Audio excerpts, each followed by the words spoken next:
Hello, I'm Colleen Holder and this is Let's Talk Tobago. Today we're coming to you from Plantation Beach Villas in Blackrock. 6 colonial-style villas seated on 3.5 acres of prime real estate overlooking and within walking distance of Stonehaven Bay. These villas are owned by a group of friends who initially wanted holiday homes that were rented when not in use. But this idea eventually transitioned into a full-time business. We'll tell you a bit more about these villas after we tell you what's happening in our stories this week. Responding to Tobago's needs, there's a plan to construct 2 new abattoirs on the island, local products to get international exposure at 3 high-profile shows, and there's a plan to help Tobagonian men who are underachieving. Well, the Tobago law should be dealt with personally. We have resources here that we can use. They need to consider all the concerns of Tobagonians and make sure that is embedded in the act. It's a serious thing. Full autonomy for Tobago. When they put the both islands together, 1899, they said the island of Tobago with its boundaries and its sovereignty. Autonomy in the sense that we must be able to control our true sea space. Everybody had to be involved.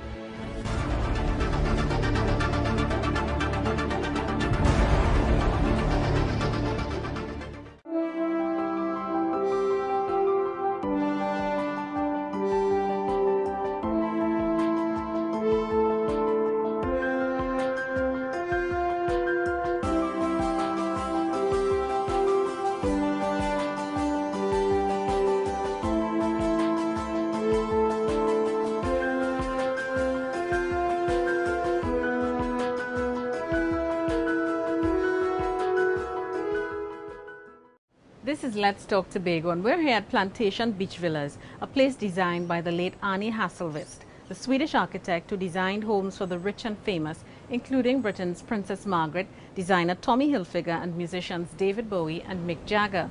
The architect was a master at creating open spaces with cross-ventilation to take advantage of benign weather and ocean breezes year-round, a style he clearly incorporated here. Now, there's no telling what influenced the physical design of the place we're about to cross over to, but this is what we know for sure. People behind its establishment wanted to give Tobagonians a sanctuary where they can get help. They understood that good intentions and willpower aren't always enough to beat drug addiction. They knew that most people can't do it on their own. Now, let's hear from someone who understands why it's important for this island to get its own rehab center. I too was a member of that community and still in the recovery process. And because it's so challenging and it's so cunning and it's so baffling, a lot of people still think that people who use drugs are bad people, not sick people, but it's a disease from which there's no known cure. And the only how we get rehabilitated is by staying away from it one day at a time. The words of a former drug addict who, in his time, had nowhere to go on this island, but now there's a sanctuary for drug addicts to be positively reintegrated to society with the needed vocational and social skills. We would have seen addicts seeking treatment go to Trinidad and never return.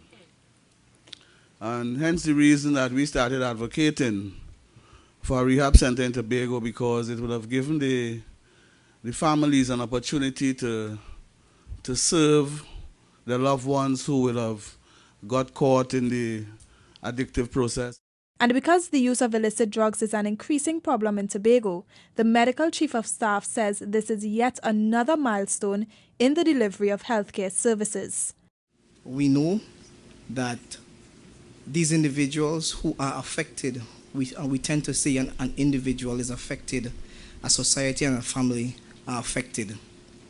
And with this, I am very happy to be a part of this milestone at this point in time.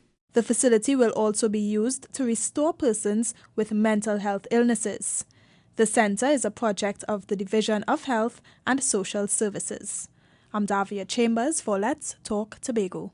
A section of the agricultural community has been clamoring for this. They complain that the existing abattoir is inadequate and unworkable. They've demanded new facilities, and as Kisan Braffit tells us, they're getting their wish.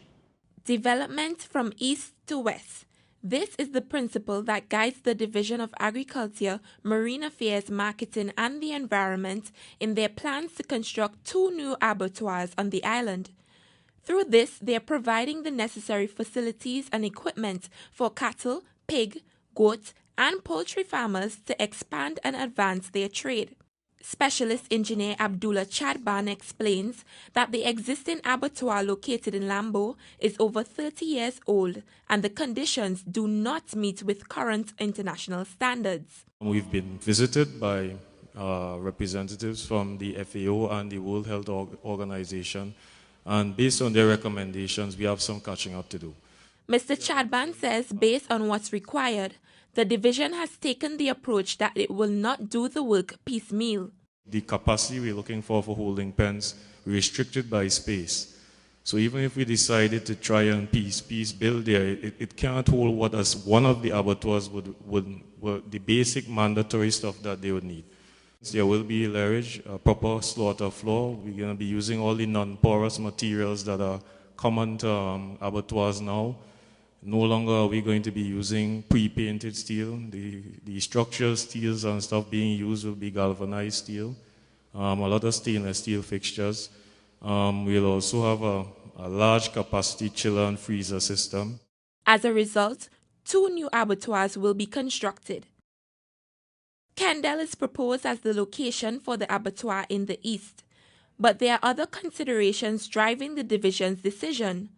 The numbers show Mason Hall and Belgarden purchased the most pigs and, in terms of creating 2, we don't want to leave the eastern side of the island out of the whole development process. So we decided to actually build one here to cater for the farmers from Charlottesville down to Goodwood. But the division will not stop here. They're planning to implement systems to encourage farming on the island. I'm Kisan Brathwaite for Let's Talk Tobago. Trade shows are a chance for exhibitors to display and market their products to buyers seeking new suppliers, goods and services. Sometimes it's the big break some are looking for, but this opportunity can be blown if persons in the booth have no idea of the do's and don'ts of marketing. Local entrepreneurs don't want to fall into that trap, so as they prepare to take their products outside of this island, they're learning some valuable lessons. Davia Chambers explains. Whether you make cassava flour or homemade drinks unique to Tobago, all entrepreneurs have a desire to see their products in markets outside of Trinidad and Tobago. I really want to break into that export market, which is regional, which is the Caribbean islands, and I would like to break into the US market and even into the UK. While they can do it on their own, it may be a little more tedious. So the Business Development Unit is encouraging trade and investment for 23 Tobagonian entrepreneurs in major conventions: Trade and Investment Convention 2014 in Trinidad, Caribbean Fashion Week, and the New York Summer Fancy Food Fair. It'll benefit the persons that are attending because they're able now to see what's available out there, to come back and then to adopt best practices, whether it be in the production, packaging and labeling, or in the actual product itself, how they market, or the customer service related to the product. But before these entrepreneurs journey to the conventions, they learned the do's and the don'ts of trade and investment. Set goals. These goals will help us to determine who we are targeting, what you are looking for, why are you attending the shows, okay? So it is part of your marketing material, the message that you would have on your banners, flyers, maybe call cards. It should be clearly displayed. Conversation is another key point in creating new business partnerships, since the entrepreneur will be speaking directly to qualified buyers with genuine purchasing power and influence. You don't want to immediately run to talk about your product, but in hearing their level of conversation, maybe you talk about how do you feel about the business, or what is the one thing that you're looking forward to from being at this trade show. That might be a good thing, because it's short enough to have them tell you what they're looking for. They may even go as far as to tell you why they're looking for it or how it's going to benefit them. The entrepreneurs will also participate in business education programs to ensure that they learn cutting-edge solutions to issues they have in their various sectors. The trips are funded by the Division of Finance and Enterprise Development as they assist in having Tobagonian products reach regional and international markets. I'm Davia Chambers for Let's Talk Tobago. It's time to take a break, but stay with us as we continue to explore the issue of more autonomy for Tobago, this time through the eyes of contractors and unions. There are now significant traffic changes in the Shore Park area following the opening of the roundabout. Drivers can continue to proceed south on Orange Hill Road from the Claude Noel Highway, but they will no longer be able to turn right into the gas station or onto the Crusoe bypass. From the Claude Noel Highway, turn south onto Mount Mary Road, south onto Breeze Hall Road, west onto Milford Road, north onto Orange Hill Road, west onto the Crusoe bypass, go around the roundabout,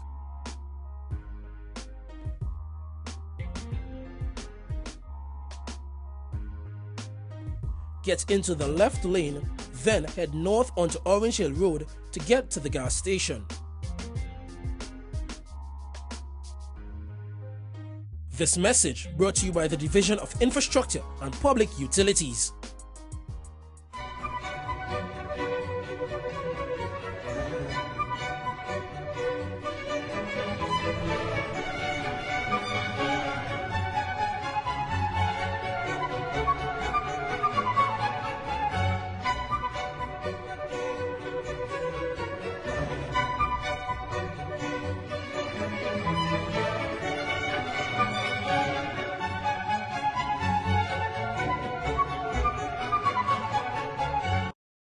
You're viewing Let's Talk Tobago. Thanks for staying with us at Plantation Beach Villas in Black Rock.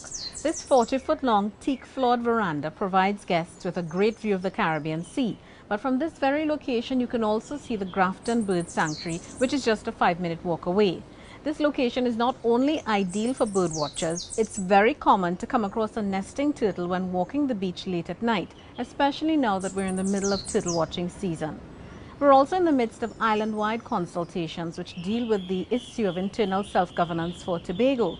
These forums have been specifically designed to garner the views from every nook and cranny of this island. Business interests, activists, even politicians got their say, so it's time to hear from some other sectors. Up next, the players in the construction industry.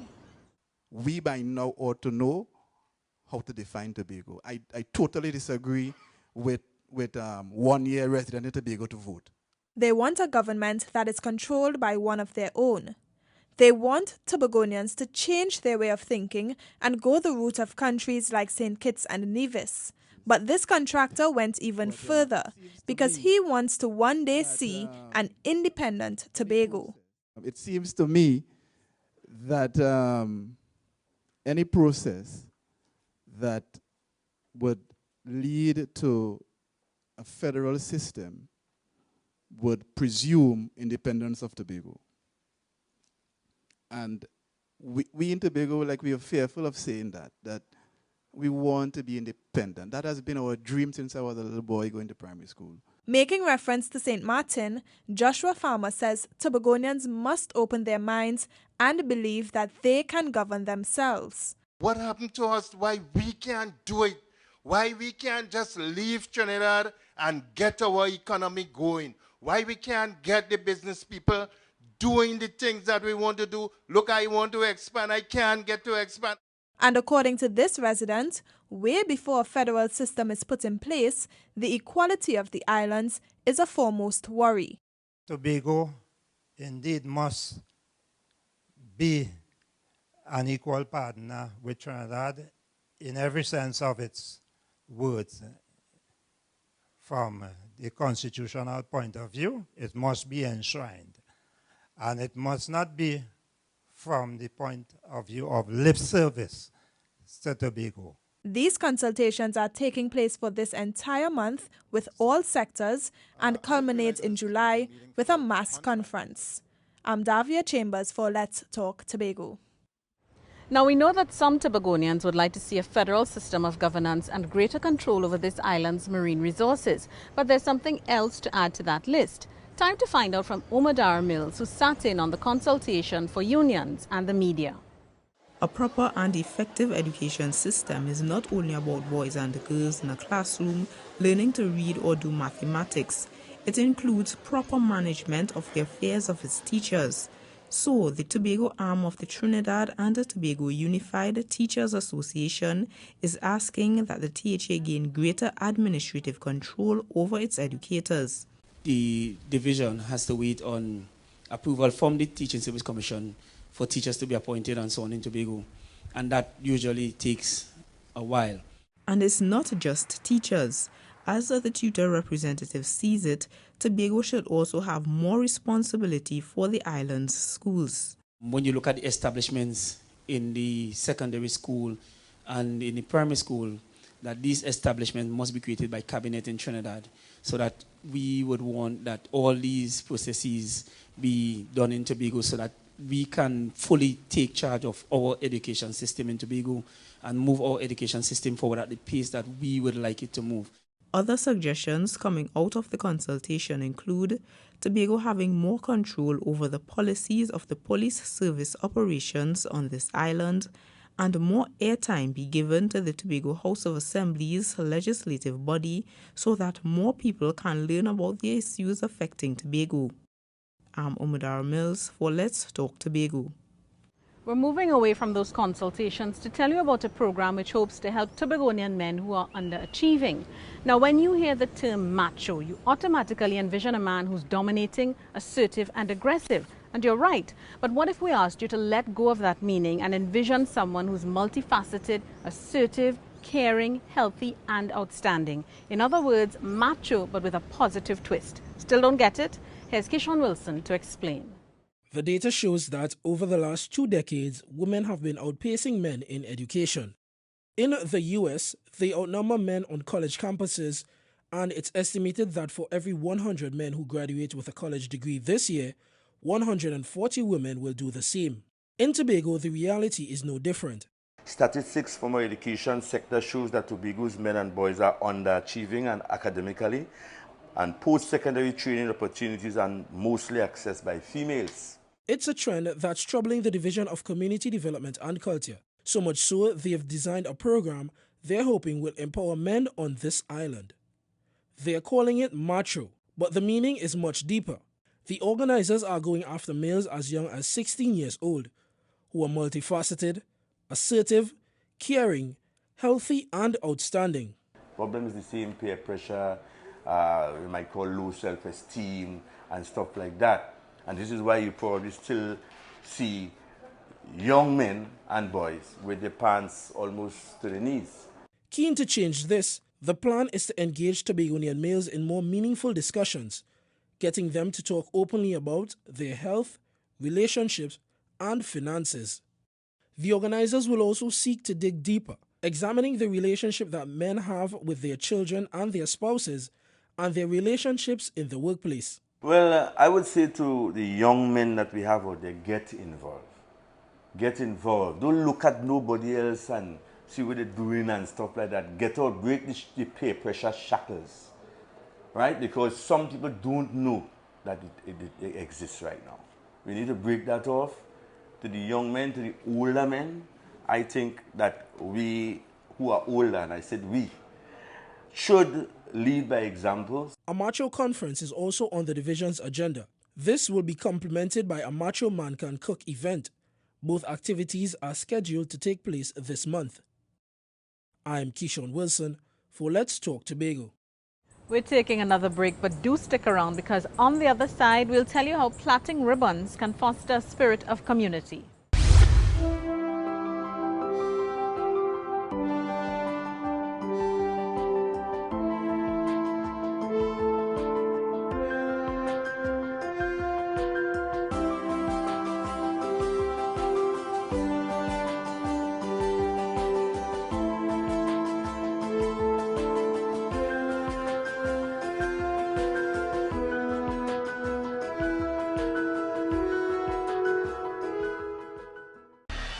Cert Tobago, ready to provide your community with the highest degree of professional services in emergency response. Contact Cert Mariah at 660-0065 or Cert Speyside at 660-6096. Cert 24-hour services, emergencies, medical or other. Cert Pro, the new face of emergency management.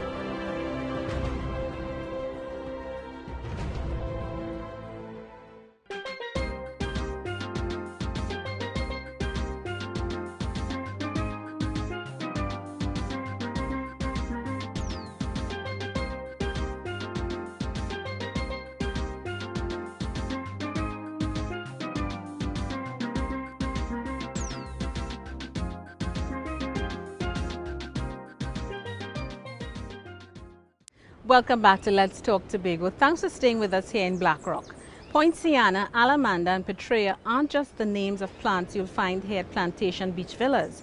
They're also the names of the individual villas. As we told you earlier, this place was designed to preserve the environment and to maintain a lush tropical feel.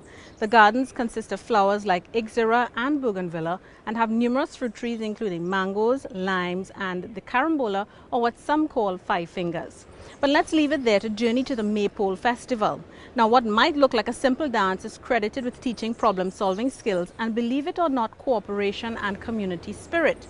Sure, it sounds a bit far-stretched, but here's a look at what happens when a group of children with lots of ribbon come together. But be warned, they don't create a mess. Choreographed pieces. The decorated pole of lengthy, colorful ribbons is an integral instrument of this dance. Each dancer grasps a ribbon and interweaves it into a plait by going over and under to the beat of music.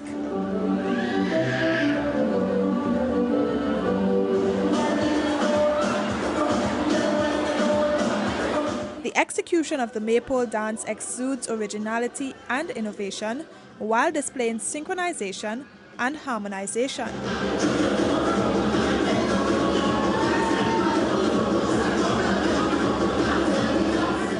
Also, there's this, the display of flamboyant garbs known as the May Queen.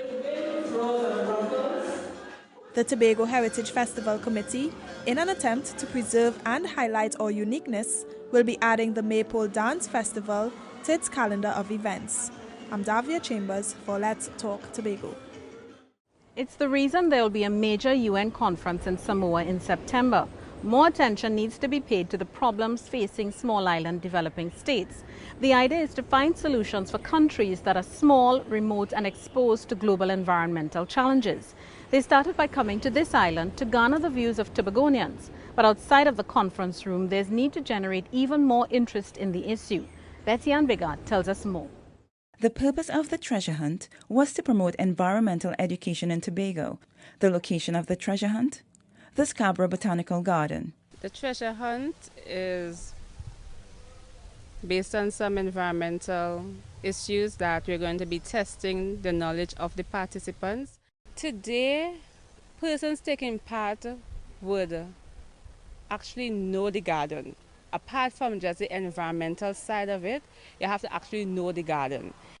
The theme, Raise Your Voice and Not the Sea Level, is meant to persuade the public to take positive action against climate change by protecting the environment.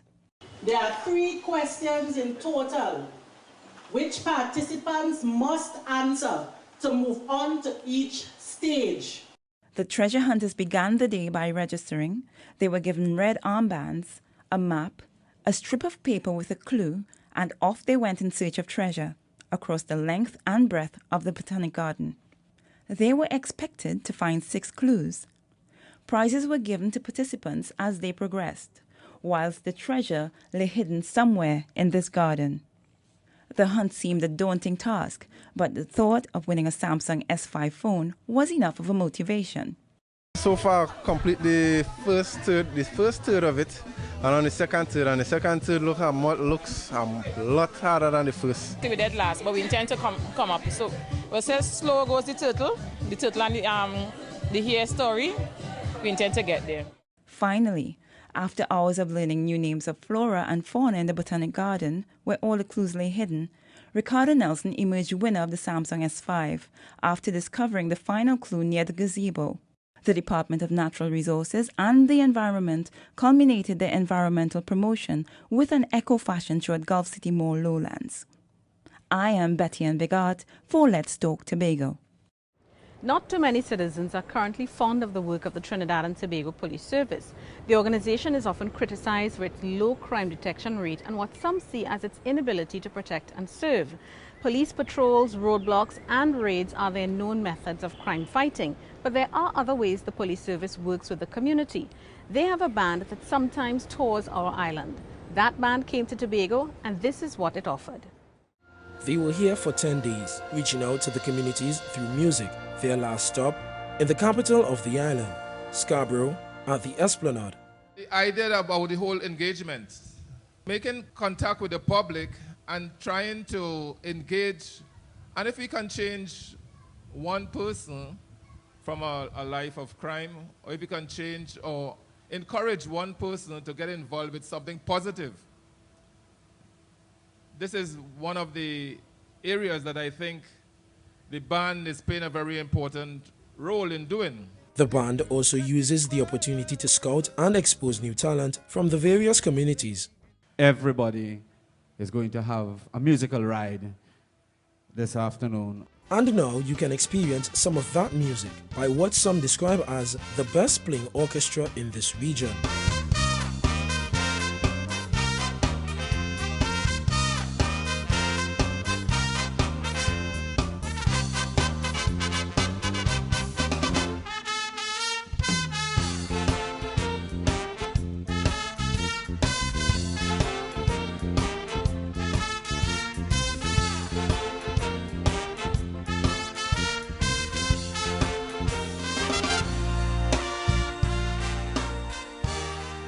The concerts are a collaborative effort with the Division of Community Development and Culture.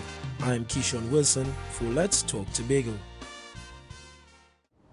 And it's time to have your say, the segment of our program where we hear from you, our viewers. As we told you earlier, the Tobago House of Assembly has embarked on a series of consultations. They want to hear from Tobagonians on the issue of greater autonomy for the island. Some have made it clear they would like to see Tobago go the route of a federal system. Others believe this island should go it alone, secession from the sister isle. But those are just two of many possibilities. So today we're asking, what kind of system should be adopted for Tobago's governance? This is what you said. I like the American style, a leadership, you know, where we have one person, we actually have to see over everything. We didn't have too much people. I find it as like we just say, the soup too much cook in the kitchen, spoil the soup, that kind of thing. Well, for me, I tell myself that we could really run on my own, yes, but for now, I feel I should hold on a little bit and watch and see what's going on. I think that we are too self-centered, all right? And I want full autonomy for Tobago. I think it will be unfair for the geographical status of these twin islands that Tobago will be Tobago and Trinidad will be Trinidad. I think we could run we could be on our own independence, so to speak. Because it's a small islands doing it, and come on, time for a change.